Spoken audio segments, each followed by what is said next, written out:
வணக்கம் நண்பர்களே.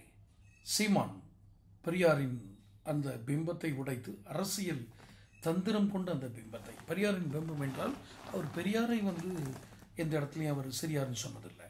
பெரியாரை வைத்து அரசியல் பிம்பம் அமைத்து வைத்திருந்த திமுகவின் கனவுகள் இப்போது நொறுங்க ஆரம்பித்திருக்கு, குறைந்தபட்சம் நொறுங்க ஆரம்பித்திருக்கிறது என்றுதான் கூற வேண்டும். இந்த அரசியல் பெரியார் பிம்பத்தை உடைத்து அதை வைத்து ஓட்டு வேட்டை நடத்தி கொண்டிருந்த திராவிட கட்சிகளுக்கு இது ஒரு ஆபத்தாக முடிந்திருக்கிறது. இது ஒரு பக்கம். இன்னொரு பக்கம், சீமானுக்கு இதில் என்ன தாக்கங்கள் ஏற்படும் 2026 தேர்தலில், அதை சொல்கிறதுக்கு முன்னாடி சேனல் சப்ஸ்கிரைப் பண்ணிக்கோங்க, நோட்டிஃபிகேஷன் பெல் பதிவு பண்ணுங்கள், பிடிச்சிருந்தா வீடியோ ஷேர் பண்ணுங்கள். 2026 தேர்தலில் சீமான் செய்த பெரியார் உருவ அந்த பிம்ப உடைப்பு வேலை 26 தேர்தலில் என்ன தாக்கத்தை ஏற்படுத்தும்? ஏன்னா பெரியார் என்ற ஒரு பிம்பம் கட்டமைக்கப்பட்டு அவர் ஏதோ ஓரளவுக்கு, அவர்கள் சொல்லும் அளவுக்கு இல்லாவிட்டாலும் கூட ஓரளவிற்காவது அந்த காலகட்டங்களில் நடந்த அநீதிகளை, சமூக அநீதிகளை எதிர்த்து குரல் கொடுத்து நசுக்கப்பட்ட மக்களுக்காக, அதாவது மிக அதிகமாக பாதிக்கப்பட்ட, தாக்கப்பட்ட, நசுக்கப்பட்ட மக்களுக்காக, பெண்களுக்காக குரல் கொடுத்தார் என்பது உண்மை. அதில் மாற்று கருத்தில்லை. அதை சீமானும் ஏற்றுக்கொண்டார். ஆனால் மிகையாக உருவ சித்தரிப்பு செய்து அதன் மூலம் வாக்குகளை பெறும் அந்த முயற்சியில் இவர் உடைத்து விட்டார். ஆனால் பெரியாரை விமர்சித்தால் இங்கு வாக்குகள் கிடைக்காது என்பது ஒரு நிதர்சனம் இருந்தது.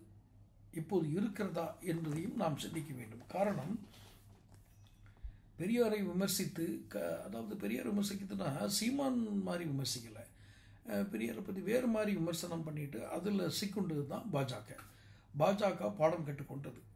நாம் இங்கு பெரியாரையோ அண்ணாவையோ இந்த திராவிட கட்சியினுடைய மூத்த தலைவர்கள், மறைந்த கருணாநிதியவோ ஜெயலலிதா கூட விட்டுருங்க, இந்த அண்ணா பெரியாரெல்லாம் விமர்சனம் பண்ணினால் சில சமயம் இல்லை, அவங்க இதுவரைக்கும் எந்திரிக்க முடியாத அடி வாங்கினதே அங்கே தான், யார்? பாஜக. ஆனால் இங்கு சீமான் செய்த விமர்சனம் என்பது அதிலிருந்து சற்று வேறுபட்டிருக்கிறது.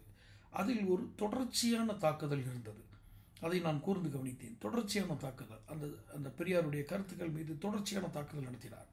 தொடர்ச்சியான தாக்குதல் என்பதும் துல்லியமான தாக்குதல் நடத்தினார். இந்த தாக்குதலினால் அந்த பிம்பம் அது உடைந்து விட்டதா அல்லது அந்த பிம்பம் மறைந்து விட்டதா என்றால் இல்லை. ஆனால் அதை பற்றி ஒரு புதிய விளக்கம் கிடைத்திருக்கிறது. அதை பற்றி நிறைய பேர் பேசுவதற்கு ஒரு சந்தர்ப்பம் வாய்த்திருக்கிறது. அதை குறித்து அவர்கள் சிந்திக்கிறார்கள். இப்படியெல்லாம் மிகைப்படுத்தப்பட்டிருக்கிறாரா, இல்லை உண்மையிலேயே அவர்கள் அந்த அளவுக்கு தான் தகுதி படைத்தவராக இருந்திருக்கிறாரா என்ற ஒரு விவாதத்திற்கு சீமானுடைய விமர்சனங்கள் வழிவகுத்திருக்கிறது.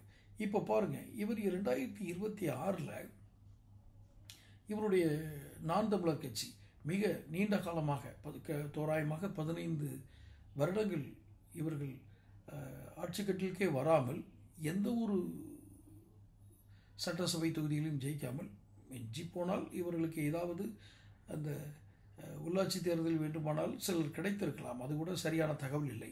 இப்படி எதுவுமே இவர்களுக்கு வெற்றி என்பதை, தேர்தல் வெற்றி என்பதை இலக்காக அடைய இயலாத ஒரு கட்சி தொடர்ந்து அதனுடைய பலத்தை இழக்கும் காரியங்களை செய்து கொண்டிருந்தால் அது நாம் தமிழர் கட்சியினுடைய நிர்வாகிகளுக்கும் தொண்டர்களுக்கும் சோர்வை ஏற்படுத்தும் என்பது உண்மை.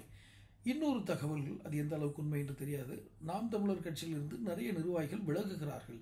காரணம், நாங்கள் எங்கள் கையில் இருந்த பணத்தை எல்லாம் செலவழித்து விட்டோம், இனி எங்களுக்கு செலவழிப்பதற்கு பணம் இல்லை. ஏனென்றால் நிதி கிடைப்பது என்பது கட்சியிலிருந்து வருவதல்ல. நாம் தமிழர் கட்சி என்று இல்லை, எந்த கட்சிக்குமே கட்சி நிதி கொடுக்காது. அதிமுக வேண்டுமானால் அது முன்னாள் ஜெயலலிதா இருக்கும்போது நடந்துக்கலாம். இப்போ அப்படி இருக்காது. கட்சியின் பெயரை பயன்படுத்தி நீ எப்படி வெற்றி பெறப் போகிறாய், இதற்கு எவ்வளோ செலவழிப்பாய், உன்னுடைய வாக்கு சதவீதம் என்ன, உன் ஜாதி மக்கள் எவ்வளோ இருக்கிறார்கள், இப்படித்தான் அவர்கள் தேர்தல் களத்தில் வேட்பாளர்களை நிர்ணயிப்பார்கள். எல்லா கட்சிகளும், இதில் கட்சி பாகுபாடே இல்லை. இதில் சற்று வித்தியாசமாக நடைமுறையை பரிசோதனை முயற்சியை மேற்கொண்டவர் சீமான் அவர்கள். இந்த பரிசோதனை முயற்சியில் வெற்றி பெற்றாரா என்றால் வெற்றியை நோக்கி நெருங்கி கொண்டிருக்கிறார் என்று தான் சொல்ல முடியும். இவரும் பெரியாரை புகழ்ந்து அல்லது பெரியார் புகழ் பாடி அந்த வாக்குகளை பெற்றுவிட முடியுமா என்பது தெரியாது. இதனால் நமக்கு வாக்குகள் கிடைக்காது என்ற பொழுது அவர் ஏற்கனவே தாக்குவதற்காக தயாராக இருந்த அவர் இதை தாக்குவதனால் நமக்கு ஒன்றும் வாக்குகள் சிதறிவிடாது அல்லது வாக்குகளை கிடைக்காமல் போய்விடும் என்ற நிலை இல்லை என்றவுடன் தாக்க ஆரம்பித்து விட்டார். கருத்து ரீதியாக தான் தாக்கினார். அவர் பெரியாரை எங்கும் இகழ்ந்து பேசியோ அவருடைய தனிப்பட்ட வாழ்க்கையை விமர்சித்தோ அவர் பேசியதில்லை. ஆனால் அவர் மிக தீவிரமாக எதிர்த்தார், தன்னுடைய கருத்துக்களை முன்வைத்து விட்டார். இப்பொழுது பெரியாரை வைத்து பெற்றுக்கொண்டிருந்த வாக்குகள் திமுகவிற்கு மட்டும்தான். திராவிடர் கழகம் மறைமுகமாகவோ நேரடியாகவோ திமுகவை ஆதரிக்கும். அது மாற்றி மாற்றி செய்வாங்க. அவங்க ஜெயலலிதாவை ஆதரிச்சிருக்காங்க. அதனால் திராவிடர் கழகத்தை பற்றி இப்போது நான் பேச வேண்டாம். ஆனால் திமுக தன்னுடைய இனி பெரியார் கொள்கைகளை வைத்துக்கொண்டு பேச சற்று தயங்கும். காரணம், இவர் ஒரு கல் எறிந்தார். அவர்கள் பதிலுக்கு இவரை ஐயா பேசிக்கொள்ளலாம் அல்லது உன் கருத்து உன்னோடு என்று கூறியிருந்தால் பரவாயில்லை, மண்ணாந்தை சட்டம் கடமையை செய்யும் என்றெல்லாம் அந்த சீனியர் அமைச்சர்கள் சண்டியர்களாக பேசினார்கள். அது திமுகவிற்கே உரிய சண்டியர்த்தனம்.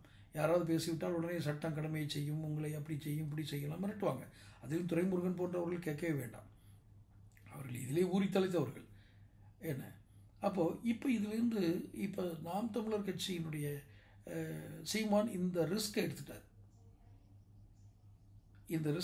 அவர் இனி அவர் இதில் பின்வாங்குவதோ அல்லது இதில் சமரசம் செய்து கொள்வதோ அவருக்கு அது செய்ய மாட்டார். ஆனால் அப்படி செய்தால் இன்னும் அவர் பின்தள்ளப்படுவார். அவர் கொன்ற கொள்கையில் உறுதியாக இருக்கிறார். ஆனால் இன்னும் ஒன்று தான் அவருக்கு தேவை. ஏதாவது ஒரு இடத்தில் இவர் பாஜகவுடனோ அல்லது அதிமுகவுடனோ, பாஜகவுடன் கூட்டணி சேர்ந்தால் அது வேறு, ஆனால் அதிமுக இந்த திராவிட கட்சிகளோடு கூடு செய்யும் பொழுது அவருக்கு நிச்சயமாக ஒரு ஒரு ஒரு செட்பேக், ஒரு பின்தங்கல்கள் கிடைக்கும், ஒரு பின்தங்கள் உண்டாகும், தாக்கங்கள் உண்டாகும்.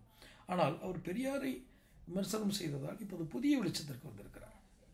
புதிய கட்டமைப்புகளை உருவாக்குகிற அந்த அந்த அந்த தளங்கள் எல்லாம் அவர் கைவசப்பட்டிருக்கின்றன. அவர் வசமாக இருக்கிறது. அந்த வசமான அந்த விளைவுகளை வைத்துக்கொண்டு அந்த அந்த அந்த ஒரு தாக்கங்களை வைத்துக்கொண்டு அவர் 2026 தேர்தலை அவ்வளவு எளிதாக கடந்து விட முடியாது. காரணம், அதற்கான ஒரு விளக்கங்களையும் ஒரு தேர்தல் கூட்டங்களில், பரப்புரை கூட்டங்களில் கொடுக்க வேண்டியது இருக்கும். செய்துதான் ஆக வேண்டும்.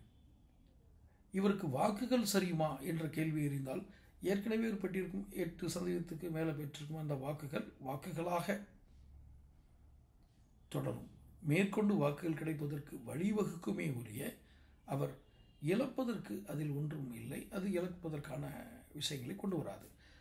ஆக இந்த விஷயத்தில் வாக்குகள் பாதிக்குமா, தேர்தல் களத்தில் எவ்வாறு எதிரொலிக்கும் இவர் பெரியாரை எதிர்த்தது என்பதெல்லாம் ஒரு பக்கம், ஒரு புறம் இருக்கட்டும். ஆனால் இவர் தன்னுடைய அடுத்த கட்ட நகர்வில்தான் இதை தக்க வைத்துக் கொள்வதும் இதிலிருந்து ஒரு நல்ல தாக்கங்களை பெறுவதும் இருக்கிறது. அடுத்த கட்ட நகர்வு என்ன?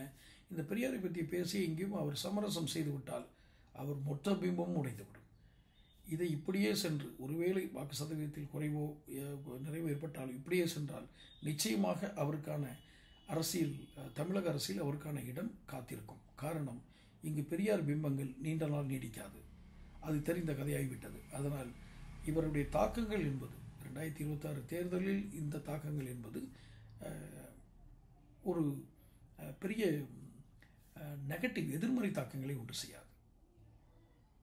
அவர் நேர்மறை தாக்கங்களையே பெறுவார்.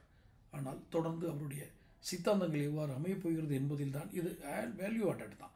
ஸோ அவர் தொடர்ந்து எந்த சித்தாந்தங்களை கையில் எடுத்து அவர் தேர்தலை சந்திக்கிறார் என்பதில் தான் அடுத்த கட்டம் காத்திருக்கிறது. தொடர்ந்து சேனல் பாருங்கள், சப்ஸ்கிரைப் பண்ணுங்கள், நோட்டிஃபிகேஷன் பெல் பதிவு பண்ணுங்கள். அடுத்தடுத்த வீடியோக்களில் சந்திப்போம். நன்றி.